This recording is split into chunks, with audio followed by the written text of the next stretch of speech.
right? It's especially a danger in the wintertime, but it's always a concern. The thing about carbon monoxide is it's odorless, it's colorless, it's not anything you can actually see, and yet if you have ongoing exposure to it could take your life. It's gradual. It's something that happens slowly, and we're not even aware of it most of the time. And yet, it's deadly. You know, I think we all recognize that sin has consequences. We all recognize that there are consequences that come with the sinful choices that we can make in life. But we also need to recognize there's another great danger. It is a danger that is subtle. It is a danger that is deadly. And it is the danger of normalizing sin.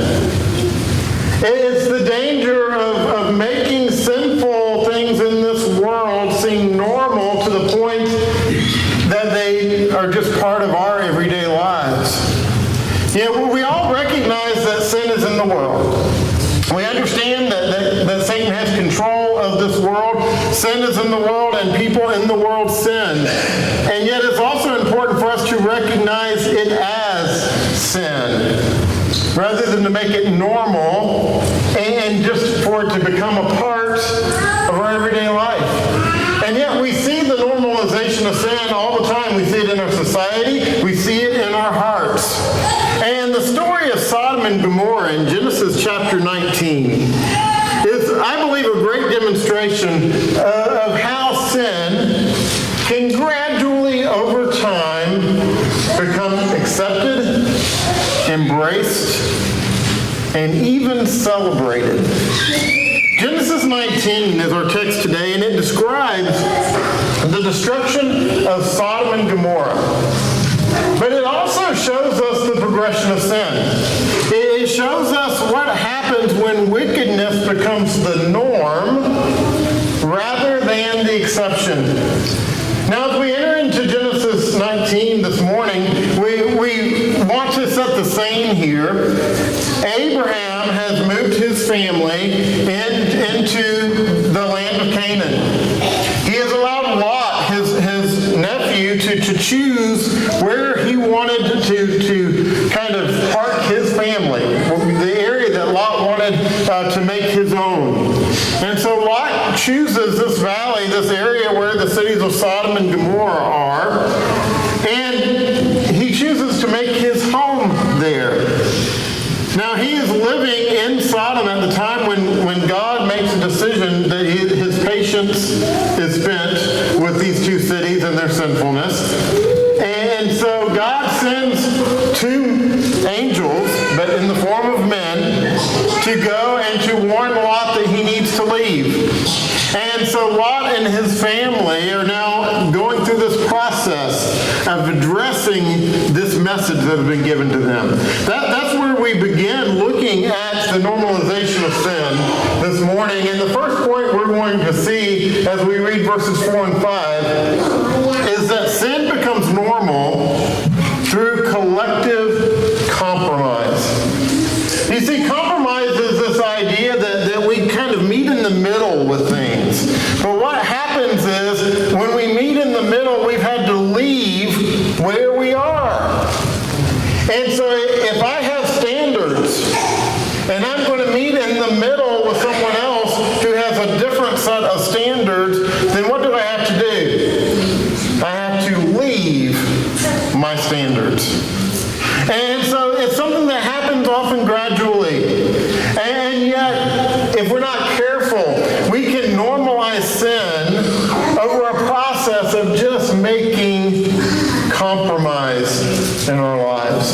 We see this in Genesis 19. We're going to look at verses 4 and 5. Now, let's set the scene here. These two men had come into Lot's home. Lot is talking with them, and the men of the city find out that these two men are there. And so it says this, beginning in verse 4. It says, "But before before they lay down, the men of the city, the men of Sodom, both young and old, all the people to the last man, surrounded the house. And they called out to Lot, "Where are the men who came to you tonight? Bring them out to us that we may know them." And so here you have a shocking reality. Every single man in Sodom descended upon Lot's house. Not just a lot of them. Every single man, from the youngest all the way to the oldest, they were united in their wickedness. And they say to Lot, "We want you to send these men out so that we might know them." Now, I'm not going to go into detail about that, but let's just say that it's more than just the idea of getting acquainted. And what they had on their hearts was evil. But it's important for us to recognize here that sin had become so normalized that it was practiced universally, without shame, without hesitation. It was just a part of their lives. Now, my question is, did that just automatically happen? Do you think Sodom was always like that? No, it was a process. It's something that had happened over time. It was a gradual progression. Years ago, there was a social scientist that wanted to conduct a research experiment. And what he did is he went to, this was in another country, but he went to a boarding school where all the students lived there at the school. And what he was trying to find out is, could he introduce something gradually and over time, and would they just accept it as their reality? And so what he did is he began by just coloring their drinking water just a little. It wasn't a lot, it wasn't major, it was just enough that it looked a little odd. It was something that they wouldn't notice, and immediately the students all asked about it. What's going on with our water? And the staff just told them, they said, well, it's just that we're fortifying the water, and because of that, it's just a little different in color. The students, over time, just gradually began to accept it to the point where over a course of weeks, they didn't even notice it anymore. It wasn't even a thing to them. So then they added just a little bit more. They just tried to make it a little different. And of course, they noticed it. And they said, hey, what's going on with our water? It's a little different. It's a little cloudy. What's the deal with our water? And so they said, oh, well, we have well water, and it's been tested. The well water's fine. Don't worry about it. It's just because of where it's coming from, it's a little bit of a different color. And so over time, they just began to accept that to be the norm. And what happened is gradually, over time, they added more and more coloring to the point that they were literally drinking black water. And they just accepted it as the norm. I submit to you that in the same way, sin can become normalized through collective compromise. You see, my guess is that there were probably a number of students that said, hey, we don't need to be drinking this water. But what did the collective group do? The collective group said, oh no, it's fine. This is what we're going to drink. This is fine. The staff have said it's okay. We're going to trust the staff. It's okay. And so as a group, they began to compromise to the point that they just accepted it. And isn't that what happens with sin? The men of Sodom, they did not become wicked overnight. It was a process of gradual acceptance until evil became their standard. Now here's the thing recognize as Christians, I'm not talking about the world today. The world belongs to Satan. There is sin in the world, and sin is the norm. It is accepted there. What I want us to focus in on today is the church. What happens when we as Christians allow sin to become normal just because everybody's doing it? And we see it happen all around us. We see it in our culture. How many of us as Christians have allowed foul language just to become an accepted thing in our lives to where we don't even think about it anymore? We'll watch television shows and we'll hear words that we would have cowered at years ago that today they don't even faze us. We'll have people say things to us that don't even cause us to flinch because it has become so common in our lives. Modesty. How many of us have allowed our standards of modesty to change over time just because we started conforming to what we see in the world? The reality is this idea, well, everybody's doing it. Yeah, that's right. Everybody else is doing it, which is exactly why we should not be doing it. If everybody's doing it, that should be the warning light of telling us that's not what we should be doing. But we see it in our culture in so many different ways. We also see it happening in our families, where we tolerate and overlook sinful behaviors because they are the norm of society.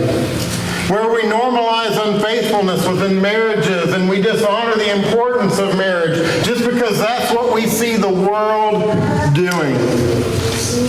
And of course, we can also see it happening in the church, where we overlook sinful worldly practices just because we are exposed to it every single day. Or we will rank sins and we'll say, oh yeah, well, we may be gossiping and backbiting and fussing with each other. We may even tell lies every now and then, but hey, we don't do the big stuff. We don't commit the big sins. And what do? We start comparing ourselves to the world. But you see, what we have to do is we have to ask ourselves, what are the sins that we have begun to view as not that bad, simply because we see them all around us? What water are we drinking that has become black just because we have begun to accept the standards of the world? And we also have to ask ourselves, are we more influenced by society's standards than the standards that God has set for us? What are we impacted by? What influences in our lives? What is the influence in our lives? You see, sin becomes normal when we begin to make collective compromises. But the second thing, as we read through Genesis 19, that we see is that sin becomes normal when we lose spiritual sensitivity. When we stop looking at things through the eyes of Christ, and we start looking at things through the lens of the world.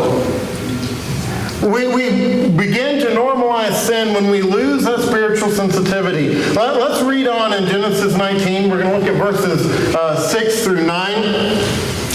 It says, Lot went out to the men at the entrance, shut the door after him, and said, I beg you, my brothers, do not act so wickedly. Behold, I have 2 daughters who have not known any man. Let me bring them out to you, and do to them as you please. Only do nothing to these men, for they have come under the shelter of my roof. But they said, stand back. And they said, this fellow came to sojourn, and he has become the judge? Now we will deal worse with you than with them. Notice with me this shocking offer. Here's Lot. He has these two men that he is hosting. He sees that they are in danger of being harmed, and so what's his answer? I'm going to fix this evil by causing what? More evil. That was Lot's solution. He said, well, this evil is worse than that evil. I'm going to choose the lesser of what I think are evil. And yet, what was he doing? He was trying to fix evil with evil. And so, what we think should be unthinkable to Lot was his first attempt at a solution. Why? Because Lot had become spiritually numb. Lot was not thinking based on God's standards. He was thinking based on the world's standards. He'd become spiritually numb, and he had adapted to the spiritual temperature of the community. And so all he's doing is offering evil for evil, because was the temperature of the community. You know, we all understand what it is to become acclimated to weather temperatures, right? You know, this happens to us every year. You know, I golf throughout the year, or I attempt to golf throughout the year. And in the summertime, if I were out golfing in the summertime here in Florida, and the weather suddenly changed to 72 degrees, I would put on a jacket. I would be cold at 72 degrees in the summertime. But this time of year, just the other day, as a matter of fact, we were out golfing. It was 72 degrees, and I was sweating. I was hot. I was like, man, this is ridiculous. It's so hot out here. It was 72 degrees. What's the difference? My body had adjusted to the temperature. I had become accustomed to the temperature. You know, I always enjoy, during the wintertime, going to Walmart here in the mornings. And one thing that I will sometimes do, just for funsies, is sit there and figure out who's from up north and who's a native Floridian. And it's really easy. It's really easy, right? Because the native Floridians, if it's 40 degrees outside, they're going to be bundled up. They're going to have on big jackets. They may even have a big hoodie on, and I've even seen them with mittens or gloves, whatever you call them. But then you have those people, 40-degree weather, they got on flip-flops and shorts and a tank top. And you know immediately they are from Michigan, right? You know it right away. Why? Because we become adjusted to the temperature. The same thing can happen to us spiritually. We can get so accustomed to the sin around us that we just become spiritually insensitive, and we adjust our spiritual temperature to the things that are around us. But I want you to go back and notice here that not only had Lot adjusted to the spiritual temperature, but notice what had happened here. The overall sensitivity, what had taken place. Let's look at it again. Look at their response. They said to Lot, stand back. And then they said, this guy Lot, he came to live among us, and he's now become our judge. He's not going to judge us. We're going to deal more harshly with him than we would have with the other people. And you see, that's what happens when we start adjusting our sensitivity to sin. When we're first exposed to a sin, we are shocked. We are uncomfortable. We might even be disgusted. The second time we're exposed to that sin, we're still uncomfortable, but we're not as shocked anymore because we've already seen it. By about the 10th time time that we're exposed to that sin, we start saying, oh, well, it's just kind of where we are. It's just kind of where our society's at. It's just a fact of life. It's not that bad. By the 50th time we're exposed to that sin, everybody's doing it. It's just, if I'm going to be a part of society, then, that's just the way it is. Everybody's doing it. By the 100th time that we're exposed to that sin, what is the big deal?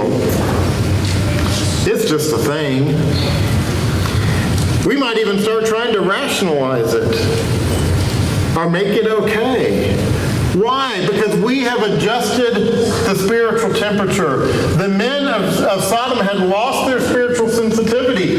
Lot had lost his spiritual sensitivity.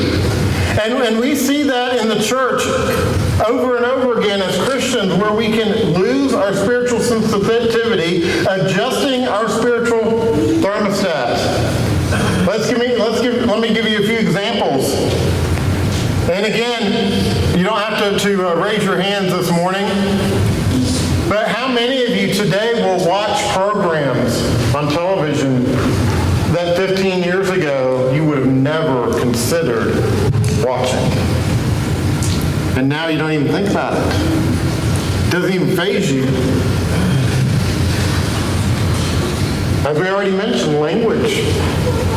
How many of us now hear foul language that, again, 10, 15 years ago would have been a shock to us? And today it doesn't even faze us. We may not actually say it ourselves, but how many of us have started thinking those words? We never would have thought them before. Moral relativism.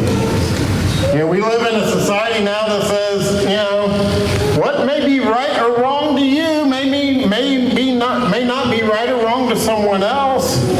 Have you ever heard someone say, well, this is your truth, and I respect your truth? What are they saying? They're saying truth is relative. It's based on your perspective.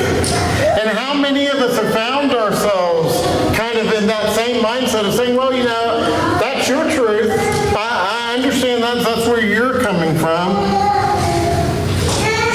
How many of us have made compromises in our conscience just because we have begun to adjust to the spiritual standards of our society? You see, the question we have to ask ourselves in our own lives is what do we do about that? When we recognize that, what are some things that we can practically do to readjust our spiritual thermostat, to get back to the standards that God has set for us as the church? I think there are a number of things, but three that I just want to share with you this morning. First is we need to be exposing ourselves to the things of God on a regular basis. We need to be constantly exposing ourselves to the things of God. You see, the reality is we are constantly exposed to the things of the world. We are bombarded by the things of the world. And so we have to counteract that by regular, consistent exposure to the things of God. We do that by getting into His Word daily. We do that by praying on a regular basis, on a daily basis, and making that a part of our lives. And we do that by functioning as a family. We do that by being a part of the body of Christ. You see, more and more the temptation is for us to make church something we do rather than a part of who we are. Many of us have made church something that we attend if we have nothing else more important to do.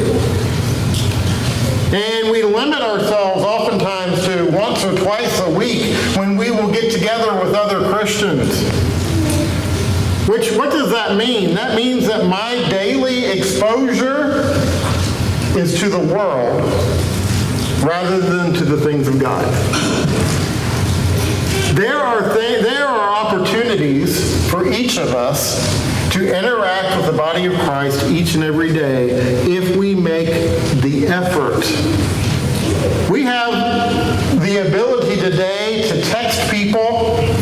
throughout the day. You can even be riding in your car and you can say, hey Siri, or hey whoever, Google, or whoever the other one is, hey, text so-and-so, and you can verbally text a brother or sister in Christ and have a conversation with them while you're driving in your car.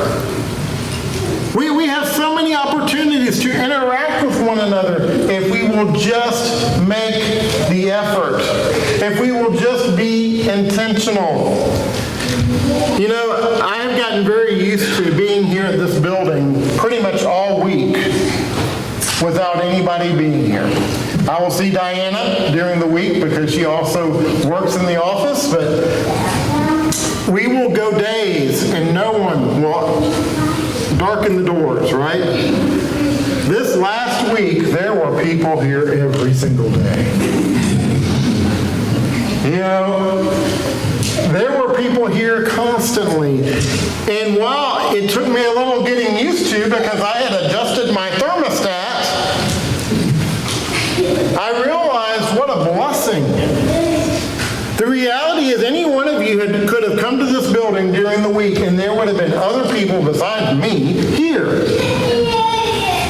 That's what the church is meant to be. That's what it's meant to be about. And we have so many opportunities and activities. We now have the life groups that are starting back up that you can be a part of. And those groups are going to be meeting once a month, but they're going to be interactive and you'll have opportunities to interact with each other on a regular basis throughout the weeks and the months. We've got a ladies' Bible class that happens here every Tuesday, and that class is growing. And we've got many of our women who are part of that group, and you can be a part of that. We have the Men with Purpose Bible study and breakfast that are starting up here in just a few weeks. And we have so many other opportunities, but we have to be intentional. We have to expose ourselves to the things of God rather than the things of this world. But then the second thing we have to do is we have to guard our hearts. We have to guard our hearts and our minds against exposure to sinful influences.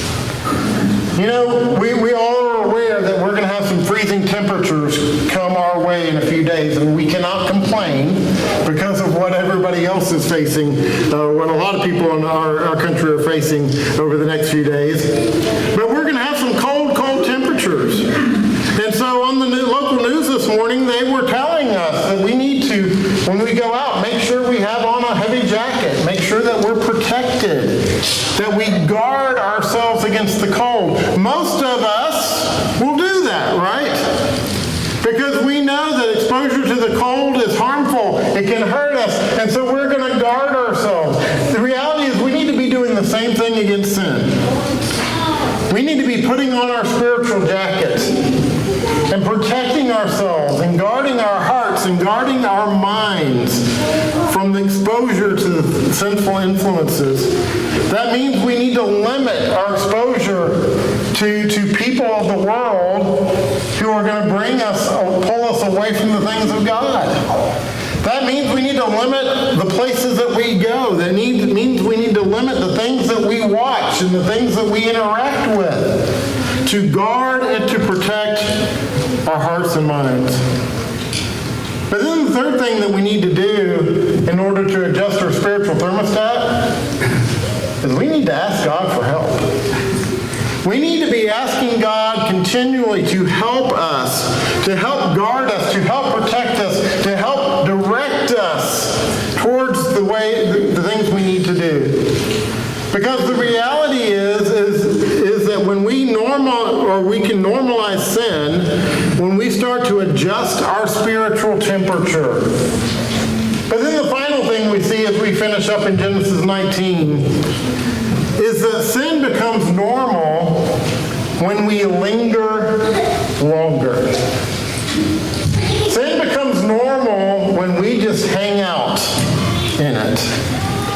Let's pick up in chapter 19 of Genesis, verses 15 and 16. It says, as morning dawned, the angels urged Lot, saying, up, take your wife and your 2 daughters who are here, lest you be swept away in the punishment of the city. But he lingered. So the men seized him and his wife and his 2 daughters by the hand, the Lord being merciful to him, and they brought him out and set him outside the city. Now picture this. Lot knew what was about to happen, and yet Lot lingered. And I believe that this is probably the most telling aspect of the whole account here, because even when he was facing imminent destruction, Lot hesitated to leave Sodom. Why? I believe it's because sin had become so normal to him that he was more consumed with what he was leaving behind than who he was going to. You see, Lot was more focused on what he was losing rather than what he was gaining, because sin had become so normalized in his life. That's what happens when we linger longer in sin. But what does that look like for us today? It looks like us holding on to relationships that we know are harmful to us spiritually. It looks like getting involved in activities that we know are not going to spiritually strengthen us, but instead could do the opposite. It looks like us continually engaging in things of the world rather than intentionally being focused on the things of God. And what happens when we linger longer? Sodom becomes comfortable. It becomes the norm. And we begin to focus more on what we would lose if we left Sodom than what we would gain in a relationship with God. But here's the thing that we need to recognize this morning, and that is that living in Sodom is a choice. Lot had a choice.